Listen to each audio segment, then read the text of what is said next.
Good morning, everybody, and welcome to day 2 of NAB here in New York. It's good to see folks in person. It's always a pleasure to be able to, shake people's hands and have a real face-to-face conversation. I'm going to take a few minutes this morning and talk to you about, as the title of the session is called, the chaos that goes along with IP transmission and delivery of content over the internet, and specifically how LTN and some of our solutions help bring a little bit of order to that chaos. Before I jump in, I just want to give you a minute or two about LTN itself. LTN is a global media technology services company. We provide a whole range of solutions, everything from content acquisition, content creation, of course, content delivery, a whole suite of monetization solutions for really every platform under the sun. And we basically cover everything from creation of content all the way to delivery to whatever platform folks are consuming content on. Today's conversation is going to focus specifically on some of the challenges around transport, some of the ways that we've brought order to the chaos that is the internet, and how we've enabled a lot of monetization opportunities. But I'll spend a minute or two before I jump into our solutions to talk about sort of the core technology and hopefully share a little bit of knowledge that the team at LTN has learned along the way. I mean, as you can tell by this ridiculous picture, the internet's a chaotic environment. It's a loose confederation of networks that all talk to each other in some way. Architecturally, if you think about the internet, it's really designed to be very fast, but not so smart. The intelligence to bring order to the chaos of moving live video over the internet is assumed to be at the edges of the network. And there's lots of really great technology, some of it here on the floor, some of it available elsewhere to help in terms of allowing for real-time transmission, but the intelligence is really oftentimes assumed to be at the edge. LTN had a different strategy in terms of how we wanted to attack that specific problem. A little bit more about internet architecture itself. As I talked about, it's a chaotic environment, and really congestion when you're talking about moving real-time video from point A to point B or point A to thousands of locations can happen at different times in different places along that transmission route.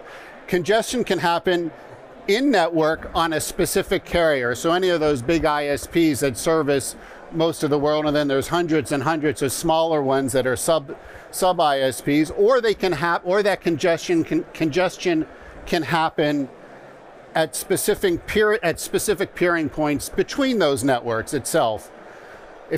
When that sort of congestion happens, latency occurs, and packet loss could potentially happen. Again, you need intelligence to be able to solve that chaotic situation. Video traffic, as we'll talk about, cares about every single millisecond. So any sort of buffer that builds up at those various congestion points results negatively or impacts negatively on the video itself. How did LTN address this problem?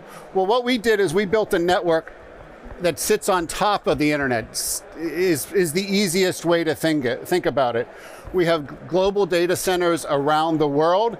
Each one of those data centers is served by, to me it always looks like a birthday cake, those 3 layers down at the bottom. Each one of our data centers is served by multiple Tier 1 internet service providers. So if congestion happens on any given internet service provider, which happens all the time, our network intelligently and dynamically and packet by packet will reroute from one internet service provider to another. So what that allows us to do is move across carriers and be able to guarantee both a very low latency experience, so sub 200 milliseconds anywhere in the world, and also the reliability that's required when you're dealing with media workflows.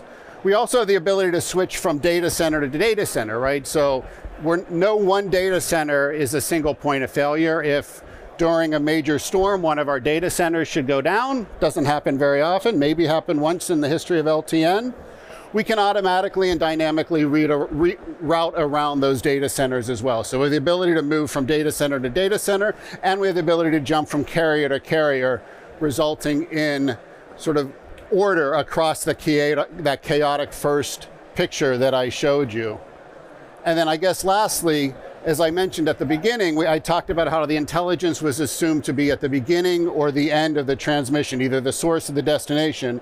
By putting that intelligence in the middle or on top of the internet itself, we're able to get that latency down to a really, really low level, because anytime a packet might be dropped between any of those data centers, we're really only going back to the last or the closest data center to where that packet drop happened, versus other technology that, LTN source might be in New York, LTN destination might be in London. If a packet loss was detected in London, they're going to go all the way back to New York to pick it up. In our case, we're just going to hop back to the Frankfurt data center, for example. And again, allowing yourself to deal with a very small millisecond budget. The last point I wanted to make on this general topic is this is real data from the internet. This is real data we collected over the course of a month. I won't go into a ton of detail, time is limited. But what you should understand is when we're talking about full-time channels, that middle column, roughly a third of the time, a video flow going across those multiple ISPs was forced to be rerouted at least around 2.5 times, right? So what that means is without our network bringing order to that chaos, without our network bringing reliability, you would have had some sort of impact to the video, either in the form of dropped packets, something's visible, or extended delay or extended latency. Those are the only two ways you can solve that problem when packets are lost, if you don't have that intelligence sitting on top of the network. So about a third of the time on full-time channels over the course of the month, that rerouting has to happen.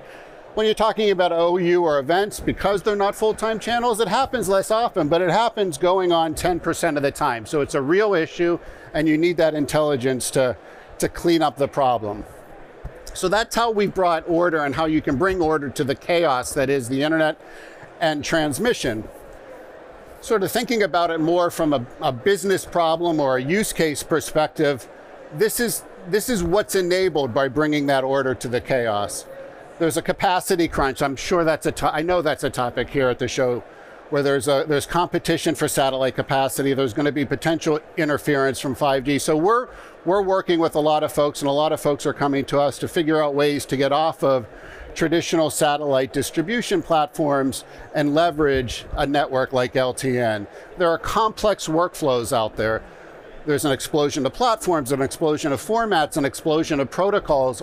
All of those need to be organized or managed in some affordable and common sense way. And of course, the business models that should be familiar, but there's a wide array of them, and honestly, they continue to grow. There's B2B affiliates and partners, there's direct-to-consumer platforms, and then of course new monetization mechanisms like wagering and gambling, et cetera, which is probably an entirely different conversation. LTN Wave is the solution that we brought to the market that that basically leverages that core network technology that I talked about and enables a path from traditional satellite or buttoned up fiber circuits, which are sometimes used to move video around the world, domestically, of course. It sits on top of it's a solution that leverages that technology and allows for point-to-point or point-to-multi-point distribution. I'll give you a couple of examples in a moment. The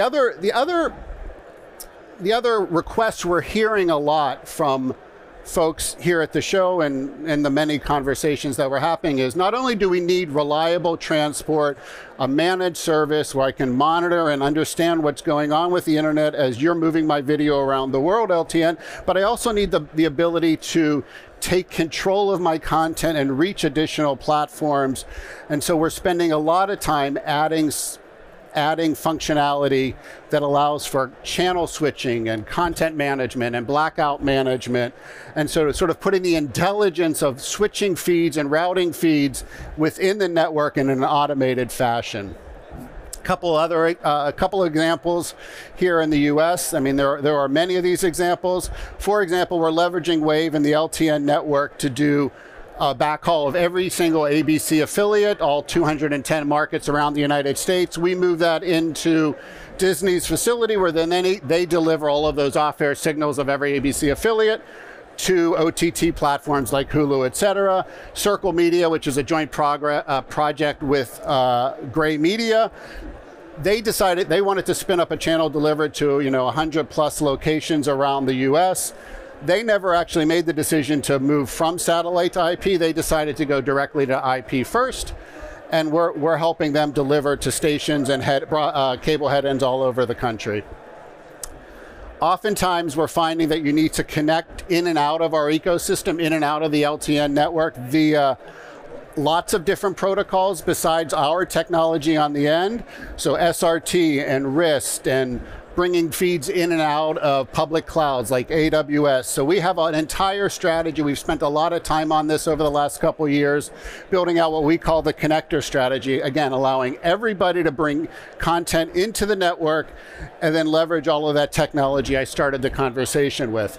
Deutsche Welle. Deutsche Welle is Germany's international broadcaster, as I mentioned here. They had a huge footprint of SRT-enabled devices throughout their affiliate footprint. They wanted to leverage that investment that they already had, but they wanted LTN's reliability and ability to bring order to the chaos of the internet in the middle, as I've mentioned earlier. And so what we did was allow them to bring channels and feeds into the network via SRT and deliver to SRT at the edges. But again, all of that functionality, all of that reliability in the middle is courtesy of the LTN network. So what's possible now, just to wrap us up, is once you've figured out how to tame the craziness, you can connect to content anywhere. You can deal with full time. You can deal with lots of live events. Tons of conversations we're having about versioning and regionalization and customization, both on the event side and the full-time channel side. We have a whole suite of solutions around that. Happy to talk to anybody about that after I'm done boring you with this conversation. Lots of content replacement, lots of blackout management, the ability to target advertising to the right consumer on the right platform at the right time. All of this is now possible, and I hinted at it earlier as well. Wagering and the real-time, ultra-low latency that's required in order to be able to do not just placing a bet before the game happens, but placing a bet as the event is happening, sort of in-game betting, which is sort of the next evolution of where wagering and betting is going. There's a ton of possibilities, but you got to start by bringing control and order to the chaos that is IP and the internet itself. And that's what we've been doing. So I appreciate everybody's time. Thanks very much.